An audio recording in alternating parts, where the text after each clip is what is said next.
Thank you for listening to this podcast from TRE, Talk Radio Europe, your voice in Spain and around the world. For more information, please visit TRE.radio. TRE in the afternoon. Presented by Hannah Murray. Good afternoon. It's just gone 5:05. It is a Wednesday. I know it's not Thursday, just in case you think I'm totally confused and lost the plot. We are doing a special women and men talk for you today. With me in the studio is Mary Carmen, our very own Mary Carmen, David O'Reilly and Nikki Broom. Hello. Good afternoon. Hello. Thank you all for coming in. If you are listening at home, you can still get involved. Absolutely. This is how you do it. To contact TRE, please call 952 78 4000. Email studio@tre.radio. Send us a WhatsApp on +34 645 99 67 95. What a beautiful day. It's a wonderful life. There was a couple of articles I found all about New Year's resolutions and things like that. So I thought that's the perfect place to start. But we don't need to go by the article just yet. We can just generally talk about it. Some people always make New Year's resolutions. It's something that they do every year, and other people really don't even think about it. And some people sort of reframe it. Instead of calling it a New Year's resolution, it might be a goal or an aim or just a new way of looking at things. So, yeah, David, let's start with you. Mine is definitely framed in a different way. Okay. When I was younger, when you'd say you had a New Year's resolution and you didn't fulfill it, or it started to sort of wane first week in January. Yeah, exactly. You felt a little bit bad. So as I grew up, I decided to have some goals. Yeah. But not put myself under too much pressure. Well, at the moment, it's the same as last year's. You lose a bit of weight, be a bit more healthy. Yeah. But that happened last year, so I'm very happy with that. Good. I lost over 20 kilos last year. Oh, well done. Yeah. That's really done. So That's brilliant. but I need to keep going. Yeah, okay. And but they're very doable, I suppose. I'm not going to change the world. Yeah. I think that's the key. I think the mistake that people often make is, getting fitter, exercise. That's a really common one for a lot of people. So I think a lot of people maybe make the mistake, if they're not doing any exercise at all, to then suddenly go, right, 4 times a week, I'm getting up at 6 a.m, going to the gym, which is like a massive change to not their sustainable. lifestyle. And it's not sustainable. So it's, making realistic changes that you can stick to. I think for me, though, I'd look at it from an intentions perspective. So all my intentions, so I want to feel fitter, I want to feel, I'd like to have more savings or anything. And then once you work out how you feel and what you want to achieve, then align the goal with that emotion. So I want to feel fitter, I want to, eat better. And then go, right, so if I need to feel fitter, I need to walk 3 times a week or whatever suits my life. But I think the key is fitting it in your lifestyle so you can then carry on doing it and it becomes a habit. Because I go to gym at the end of my street in London, and basically in January the memberships go I know everyone's on the treadmill and I'm like, God, it's so busy because most people know each other, and then suddenly like February, March, they're all gone. So it's doing something that you can actually go, right, I want to feel this way, I want to feel lighter, I want to feel fitter, I want to, be more abundant, and then work out what fits with your life that's achievable, because otherwise people just go, they're not real. But what I did last year, I wanted to read a book every month. Okay. I just thought I want to do it just because I like reading anyway, and I did that, and it's really brilliant. Gratifying. That's so cool. When you That's really cool. And it's nice because you're learning something. And I did like a fiction, non-fiction, fiction, so you're learning stuff, reading stuff that's for pleasure, learning, and that was quite nice. Oh, well done. That's a great one. Yeah, it's nice. Mary and I were saying before the show, we were talking about the fact that without even necessarily planning it, we've both been really good at sticking to regular exercise routines. Throughout the year, we've both been doing, a few times a week regular exercise classes and feeling really good for it. I love it. And I have found that doing calisthenics in my own house with a very little equipment, I do much more and much better than when I went to the gym, honestly. That's so good. I'm the opposite. I can never motivate myself to do anything at home. I have to get out. I need to have a class that's at a certain time, and then I get there. And I've never been able to do stuff at home. I just think, I can't be bothered. I was not able to go to the... I went to the gym and I went with my partner, and we had nice time, but the music is too loud. Yeah. There's too much people. Always is somebody in the machine you want to use. And so at home I have my mat, I have my weights. Yeah. I don't have crazy equipment, but I train a lot at home, and I suppose it's what works for you, isn't it? Definitely. You know, if it suits, and if you do it, then it's like a ritual for me, because it's like I do a meditation after. Oh, nice. I cooked something nice for me, and it's like, it's a time that I spend with myself. Yeah. Nourishing myself with me, you see, and I love that. Yeah, that's good. really Very good. Cool. Yeah, It's really good. So there was an article here, the 12 New Year resolutions your GP wishes you'd make.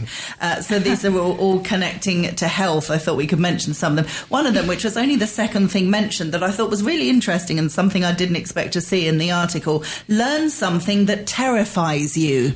And they say that it's really good for the brain, and it builds neural pathways, helps protect against cognitive decline. So the tip is to sign up for a beginner's class in something that makes you a bit nervous, whether it's public speaking, drawing, salsa dancing, a new language. The discomfort you feel is your brain growing. Riding a tuk-tuk across India. Oh, yeah, that could be it. That's a good one. That was a good one. That's something Nikki and I did this year. Yeah. Wow. The thing is, though, you do, when you challenge yourself and you do something that you're not familiar with, obviously it creates neural pathways, like I said, but for yourself, the challenge and the reward and thinking, actually, you know what, you do become better from it. Makes you realise how capable you are. it does. Absolutely. Yeah. When you think, there's no way I could do that, but you give it a go and you actually can. That's for me, that's the big... Yeah, that's the feeling, isn't it? That's the win. Satisfaction. Exactly, because you see people saying it to other people. You know, people said it to us after what we did in India, or people who run a marathon or whatever. You hear people reacting saying, wow, I could never do that. That's amazing. I could never do that. And the reality is they could. Absolutely. If they wanted to. If they wanted to push themselves, whether it's exercise or jumping out of an aeroplane or whatever it might be, everybody can. As long as you've got the health, the fitness or the money or whatever other obstacles that get in the way of some of these things, you can. You can. I have started doing that this autumn, doing flamenco dancing. Yes, that's amazing. Yeah, and it was for me like, no, I don't. At the beginning, it was like a secret. I didn't tell to my partner. I said, I'm going to a place tomorrow, and he said, where are you going? And I said, to a place. I'm seriously worried. What do you mean? And then he started, where are you going? I said, I'm going to dancing. And he said, oh, that's so cool, you're dancing. And I said, don't shout it, I'm embarrassed. And he said, why are you embarrassed? And I said, I don't know. And now I enjoy it so much. We have danced in front of people on Christmas. The teacher went wrong twice. It was so funny, honestly. And now I don't think myself not dancing in the next year. That's lovely. I have to do it, Really good. Very well good. done, you. Good. Is there something you can think of that you could do? Well, I'm learning Spanish, which is well hard. done. That's It's a great hard. one. But I'm not keeping it as a secret. I'm telling everyone because I want everyone to see how good I am. Oh, I'm not that good. But it was funny when you said people go, oh, I wish I could do that. When I moved to Spain, people were going, oh my God, you're so brave. Yes, absolutely.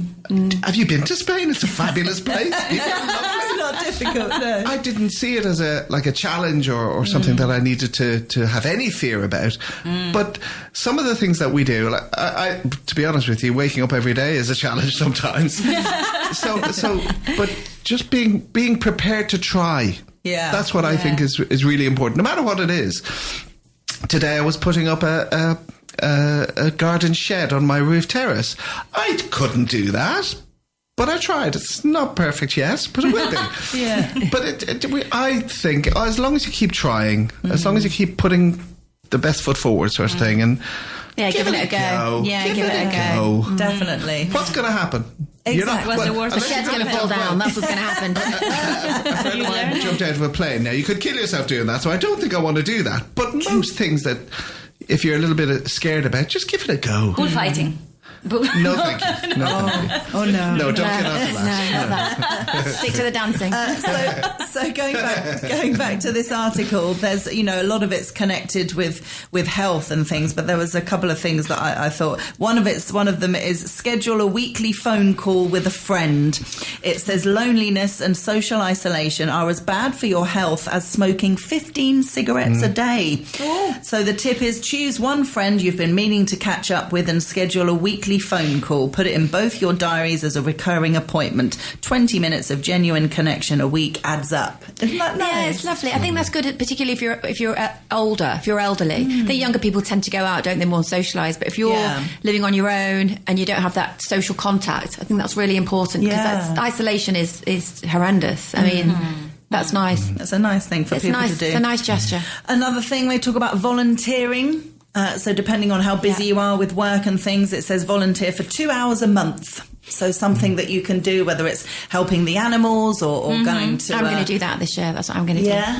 There's so many things that we can do, whether it's with children or older people or, as I say, animals or the homeless or... There's so much. I used to do something on Christmas Day when I lived in the UK, and I've been trying to do it here, and they don't have any soup kitchens open on Christmas Day in this area. Oh, no. And I'm telling you, the best feeling I've ever had is coming home and having your Christmas dinner after helping other people. Yeah. It was the most uplifting, rewarding thing I've ever done. And I've tried, I've only been here 2 years, but both years I've asked, saying, we'll get back to you, we'll get back. And nothing. Oh, such Not open a on shame. Christmas Day. But No. I'll have to see, do you need someone the week before Christmas? So. Yeah, exactly. Are there actually soup kitchens and things here then? They're not soup similar kitchens, to- but they provide food to the Right, homeless. I don't know okay, where they are. There's one in Marbella and one in Malaga that I know about. Right. But God, there are loads in England. Yeah, I mean, they're loads. all across Yeah. London. You can see them and they all congregate during the week. I mean, there are loads. well, I used to help out with Crisis. Yeah. And what they do is they open up a college that's closed over the Christmas. Yeah. And they open up the kitchen and the sort of communal areas, and then the toilets and the shower rooms, so that people can have a shower. They've doctors that come in and do checkups on people. They've dentists. They've nail technicians, just to make people feel a little bit more human. Yeah.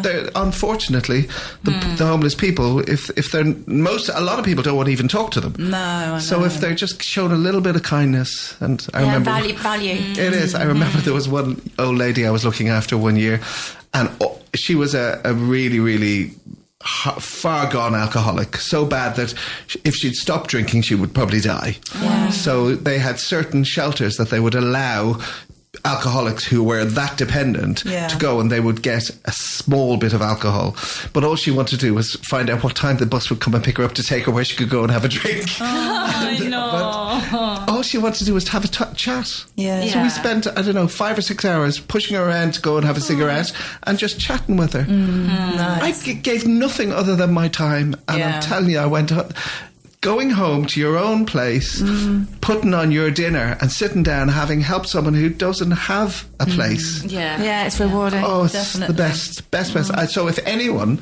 wants to set up a soup kitchen this year, I'll be there. Yeah, absolutely. But that's something that I could maybe do. Yeah, Yeah. There's an organisation here called Collective Calling, and yes. they do great work, and they've set up a mobile shower unit. Brilliant. So they go round to the streets, and people who are sleeping on the streets, they can go in and have the privacy and have a shower and clean their teeth, very and they have all good. that facility. Really, really good. That is good. So I was packing in one of the supermarkets for a few mornings over Christmas and collecting amazing. money for them, and some people are so generous. Absolutely. It's so lovely. Yeah.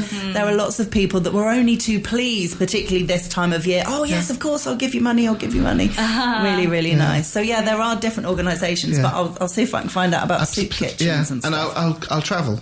Yes, I don't mind. okay. Have Carl will travel. Absolutely. Have food. I think Yes, have food will travel. I think that's more cultural for English people than in Spanish. Yeah. It's not something that we do. No, it's strange. Oh, but it's isn't it? worth doing because it's so nice. I mean, Yeah. it's Yeah, it and it's is. important. You wonder if it isn't beautiful. something that's done in Spain, what happens to those people over that Christmas period? Well, exactly. Yeah, so- well, I know Collective Calling put together bags of Yes. food, so and I think there are some restaurants that provide Yeah. hot food, and so there are Yeah. people that do. I don't think there's Yeah. necessarily a And- place, yeah. but they go and deliver to people. And definitely. I'm not trying to change anything. I'll get into whatever the system Whatever is they here. do, yeah. I'll help out. Yeah. I'd love to. It's good. Well, it's nice. We better take a break. Hannah Murray on TRE in the afternoon. Good afternoon. You are listening to a special edition of Women and Men Talk with Mary Carmen, David O'Reilly and Nikki Broom. Forget all your hard work, Postman Pat. You've been packed off. The Royal Mail has put up adverts looking for post persons to deliver the nation's letters and parcels, highlighting that the role is not just open to men. Interestingly, the job title postman dates back to 1883 when the role was strictly male only, ironically replacing the gender-neutral letter carrier. So I just wondered how you felt about this, whether it's all a bit woke having to say post persons or whether it's about time too. You know, why shouldn't it be post persons? Oh, it's It very includes woke. men and It's women. just- I mean, no.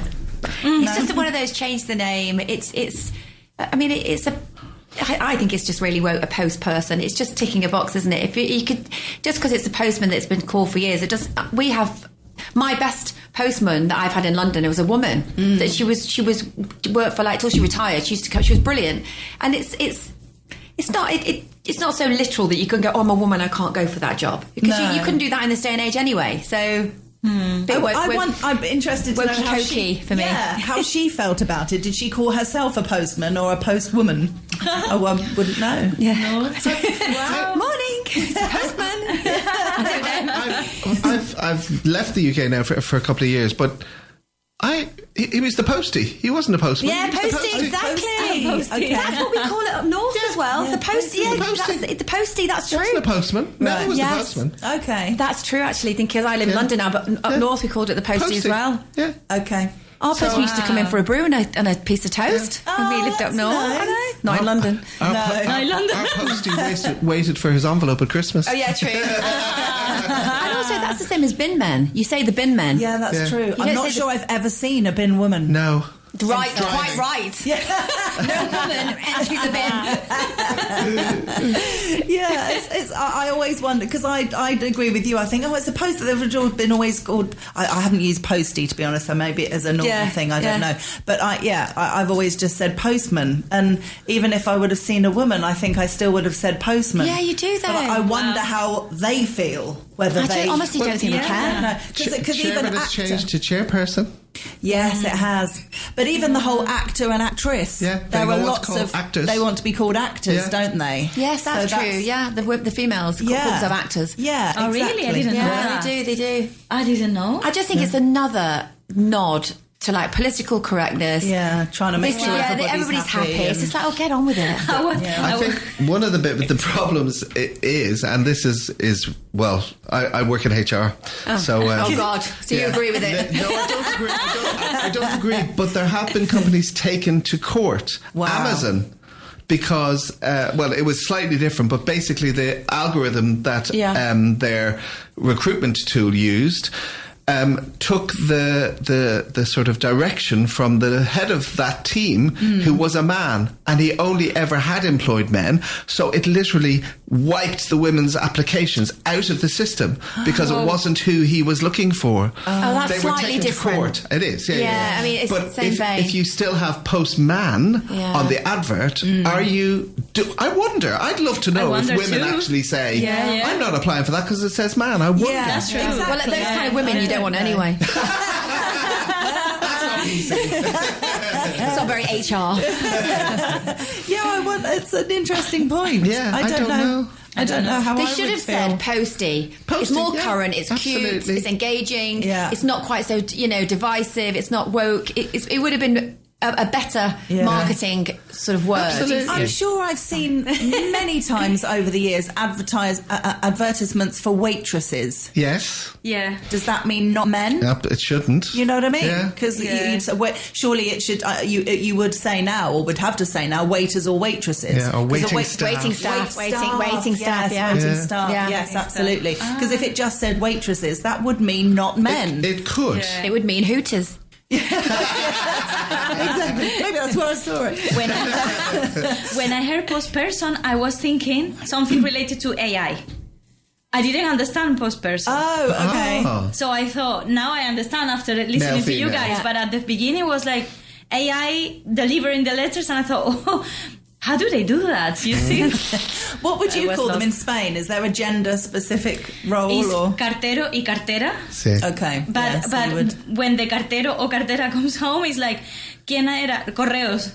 The Right. post Yeah, office. yeah, We say the correos. post office. Yeah. We don't say el cartero. No. We say correos. I suppose it's Spanish, it's easier because you just change the ending from masculine to feminine Yeah. rather than changing the whole the concept Yeah. of the word. Yeah. So it has a different connotation linguistically. If you, do you know Yeah, what I mean? definitely. Yeah. That's why Spanish is difficult, but it's very useful to have the cartero, cartera. Yeah. Definitely.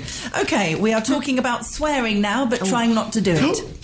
Swearing may not be terribly pleasant to listen to, I don't know, but now scientists say it does actually serve a purpose. They have found that it boosts physical performance and makes individuals push themselves harder. This is apparently because shouting expletives helps them overcome their inhibitions by boosting their focus, and it could explain why swearing is so popular, particularly in situations that involve endurance. But that now they have discovered America, these people. Of course, you do swear for all those things. This is not new. I mean, No. you have to do a scientific study to say we do swear because help us to work better and to go through life better and to... Yeah. I want to swear She just now. needed to swear then. She needed to Yes, swear it's now, but almost I'm going to that. swear. Yeah. Well, it reminded me of, I don't know if any of you seen the Welcome to Wrexham that was based on about the, Oh, the yes. football Yeah, thing. yeah, yeah. So the guy who's the manager swears so much when he's talking to the players in the Yeah. room before they, in the changing room, before they go out on the pitch or in Yeah. half time. Like, it's unbelievable. I've never heard it. It's every other word, and it's the F word, and he's shouting it at them.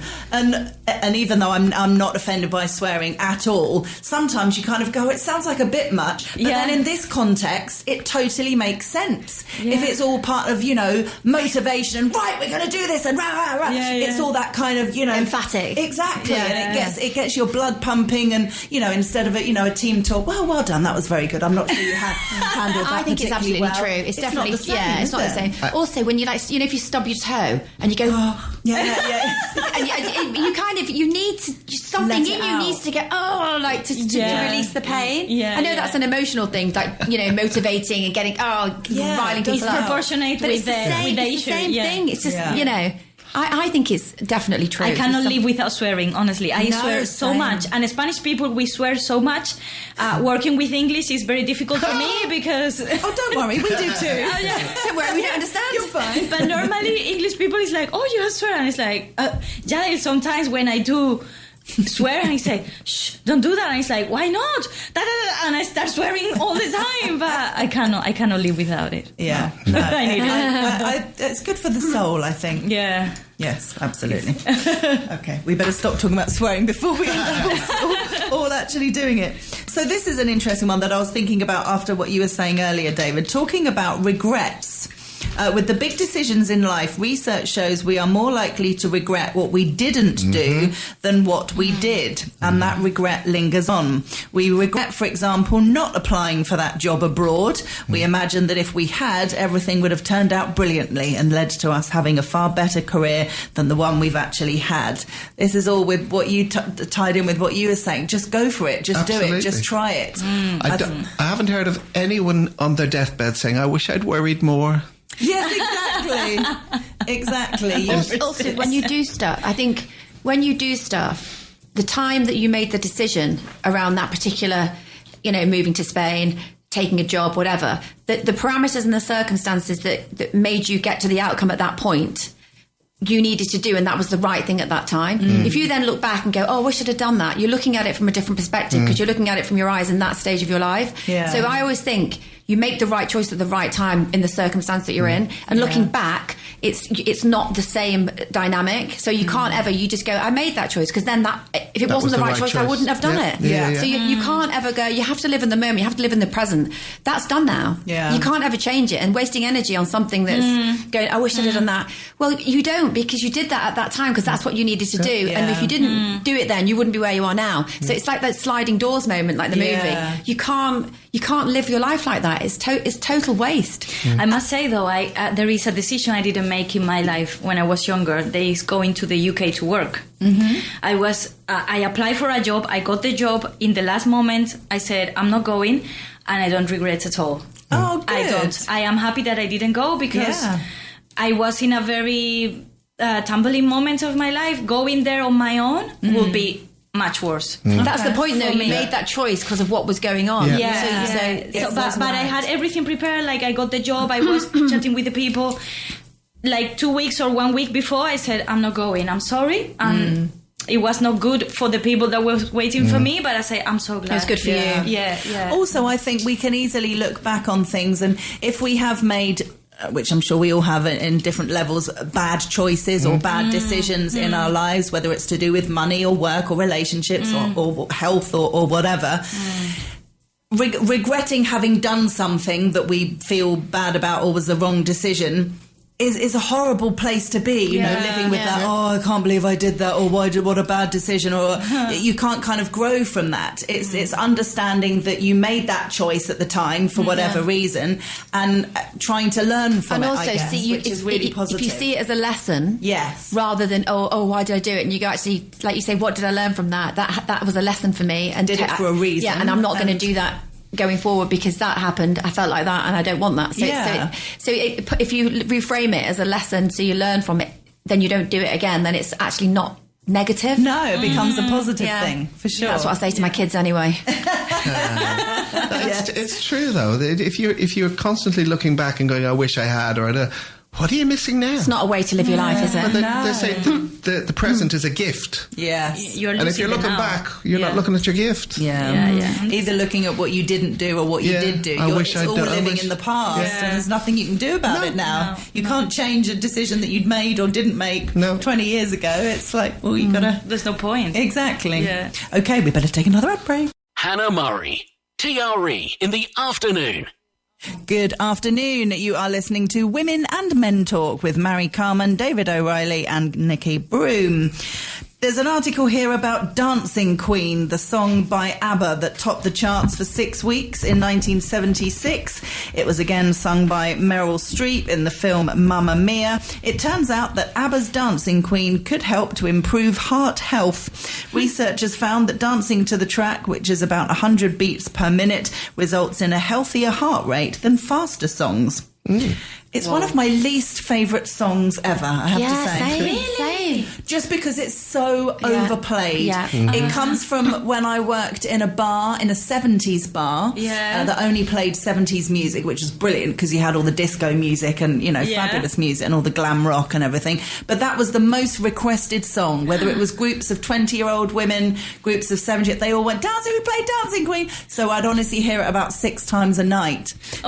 So every celebration I've had with a DJ, so a special birthday or my wedding, I've said, please don't play I literally said, don't play Dancing Queen. Incredible. I love that song. Yeah. It has so much... it's uplifting. Most people do. It's the good feeling that you have, and that's so good for the cells of the body. I think it's so cool. I think they're talking about the beat, aren't they? They're talking about the level of it that raises your heart rate so that you get a beneficial effect on your heart. But you can get that many dance track that you like. Definitely. I do agree with you though. They're so overdone, that song. Yeah. And the most annoying thing about it, that and also Sweet Caroline, who I also can't stand, is that you end up singing along. You know, when Dancing Queen or Sweet Caroline starts, both times I'm like, oh God. And within 2 minutes I'm like, da, la, la, la, and literally joining in. Feel the beat on. Every time it's you're like, annoying. I hate this song. Yes, I do. I'm annoying myself getting on the dance floor. Doing that. It happens every time.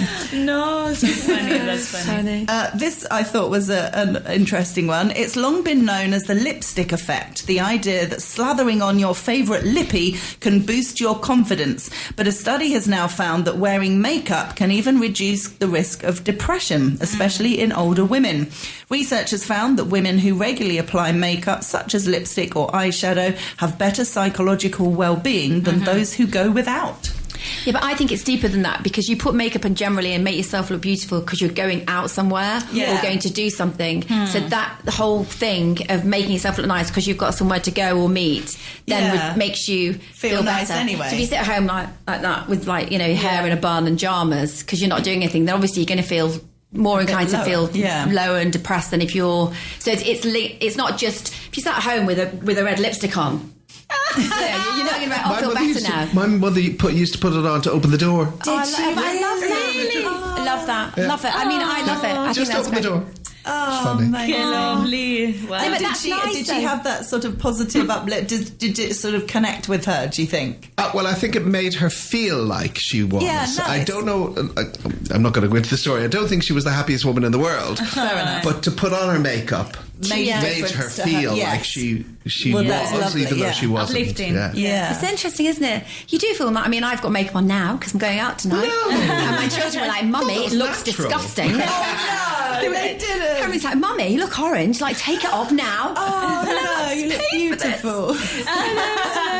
So, but you do feel nice. And, Yeah. but it's having just the whole thing of like doing your hair, putting your makeup on, going out. That makes you feel good. For me Absolutely. personally, I love that. And Absolutely. it's nice to feel like Especially pretty. if you're not doing it all the time. Yeah, Because yeah, I it's a special generally moment. don't wear much makeup if Yeah, any. same. So when I do, if I am going out Yeah. somewhere or doing something special, it does make me feel better. It does make a difference, definitely. But then you look in the mirror and you go, You're so beautiful. But It makes they you do feel say one pretty. of the first signs of depression is when you stop showering, stop True, looking after yeah. yourself. Yeah. So- But that's I can explain that with the behavior of the cat.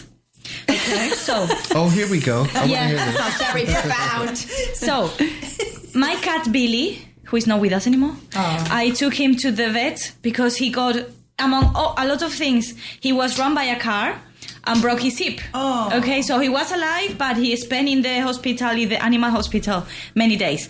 And the first days, he was not licking himself, he was not washing himself. Yeah. When he started to feel better, He he looked after started himself. he started that's to ignore interesting. you, and he started to wash Clean, himself. yeah. So makeup is kind of a way of taking care of yourself, and you do Yes. when you are happy. Yeah. You see, That's it's really, like I love that story. I was slightly wondering where I I know Billy where we're putting on gonna go. makeup in animal hospital. I'm Mary picturing putting the Billy with makeup his on paw, Billy. putting some lipstick on. Oh, this is amazing. Have you seen people who put nail varnish on their dogs? Oh, stop. Claws. That's not okay. It's ridiculous. Why do they do that? To make them look good. Oh, no. that's a bit too much.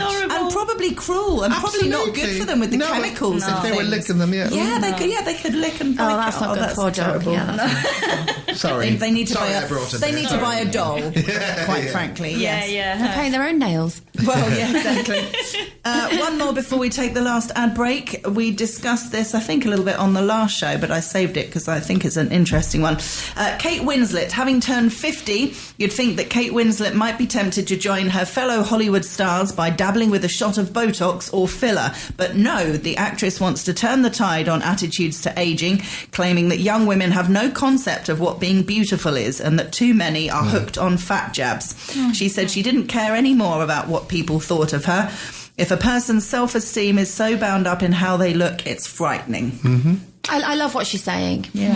I love, and I always say this, and I say this to my kids as well. If somebody's beautiful, I mean, inside and out, but say we're just looking at the fat jabs and the aesthetic perspective for this article, just because you get older, it doesn't mean that you're less beautiful or less attractive. No. It just doesn't. It just means you're older. Yeah. And then and the people that do age, that get like, you know, sort of my kind of age, you know, when you get in your 50s, and then they have all like lips and cheeks and they've got like fake hair, fake nails, fake lashes, fake teeth, Everything, yeah. And it's just like, but you don't look more beautiful and you don't look younger. No. Because your neck's old, your hands are old. I mean, you know, you're 50 with a fake face, and it's just, so she's totally right. And for the young children or the younger, that sounds like I'm really old. The younger generation.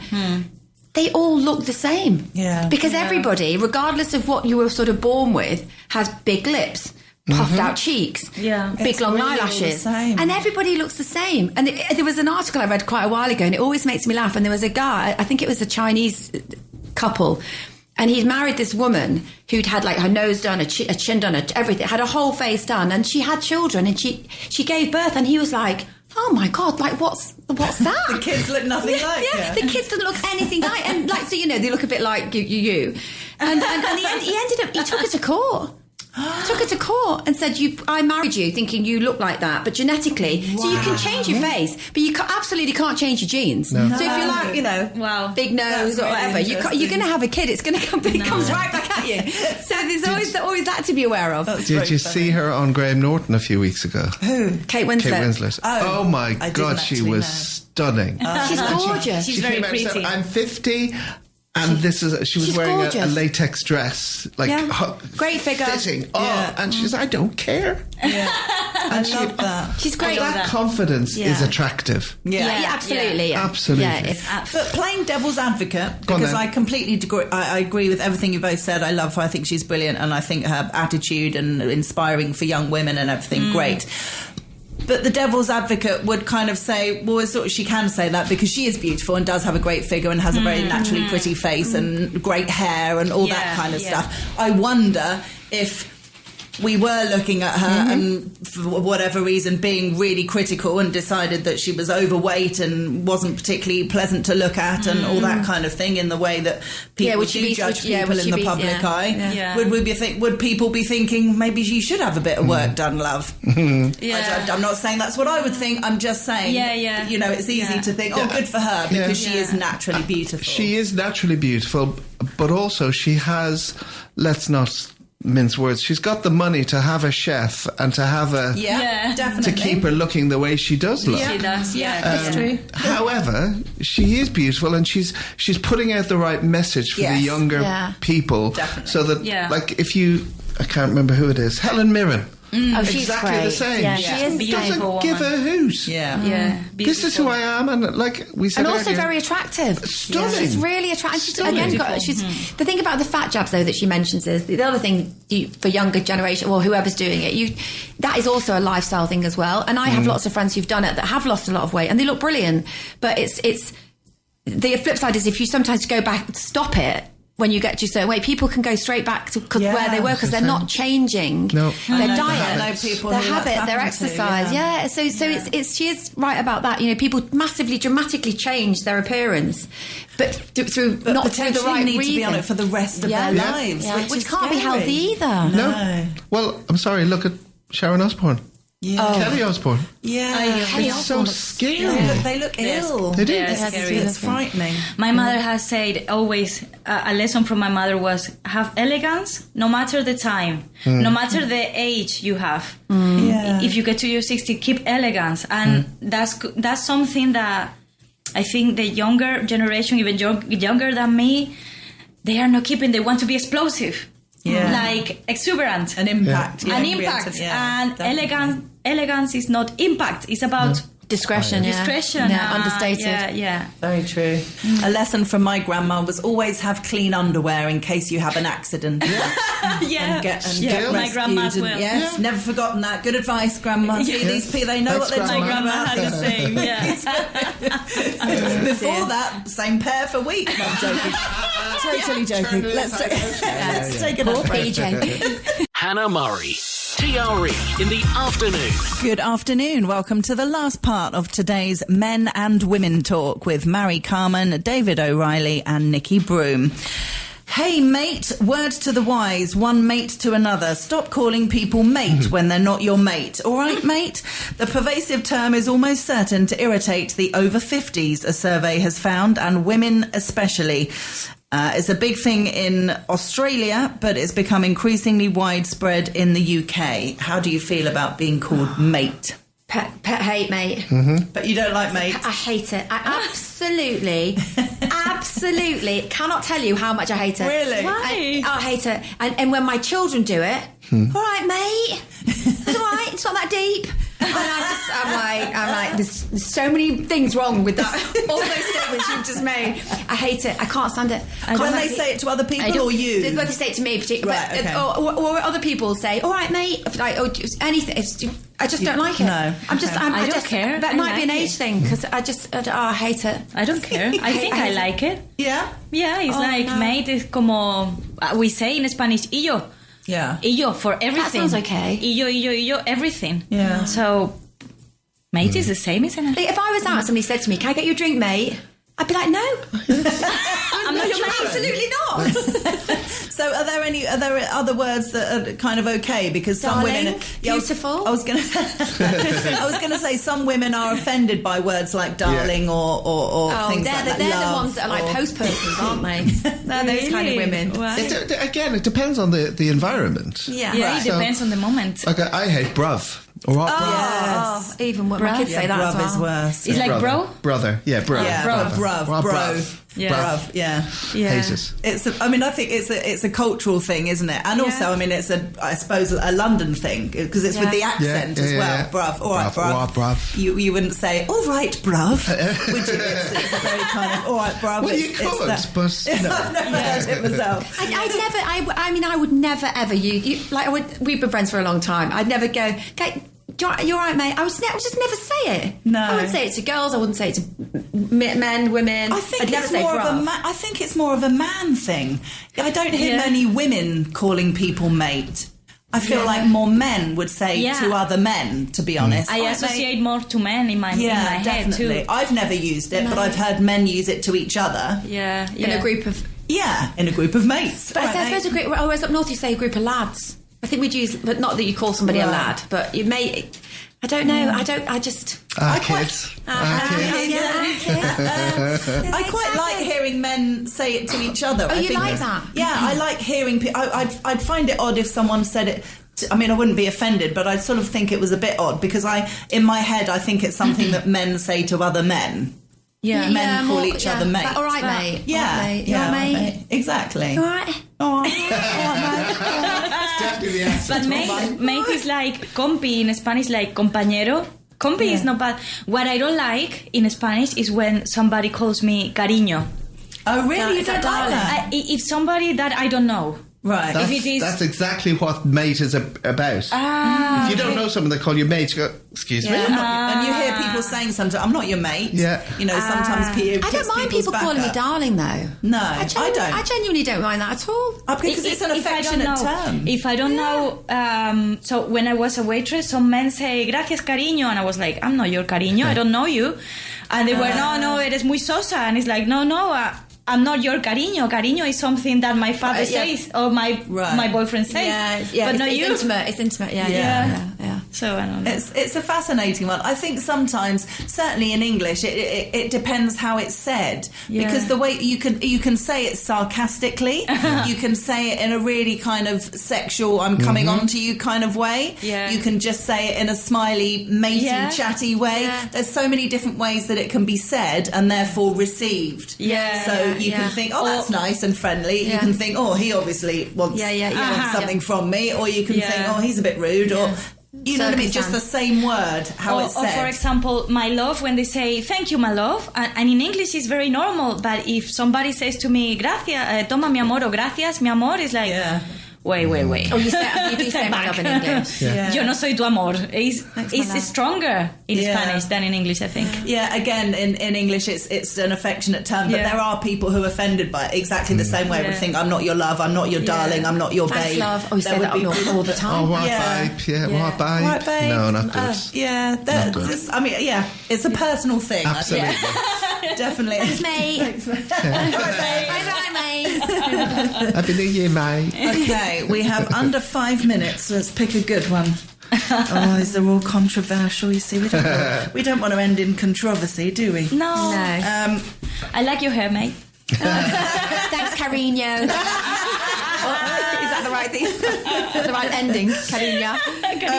This is an interesting one. Preparing a child to fly the nest is a fundamental part of any parent's job. And now a survey reveals the key traits that prove mum and dad have raised their children well, including having a good work ethic, respecting their elders, and tidying their room. The importance of getting kids to tidy their room. Good manners. It should be on there as well. Yeah. Manners maker. Yeah. And money.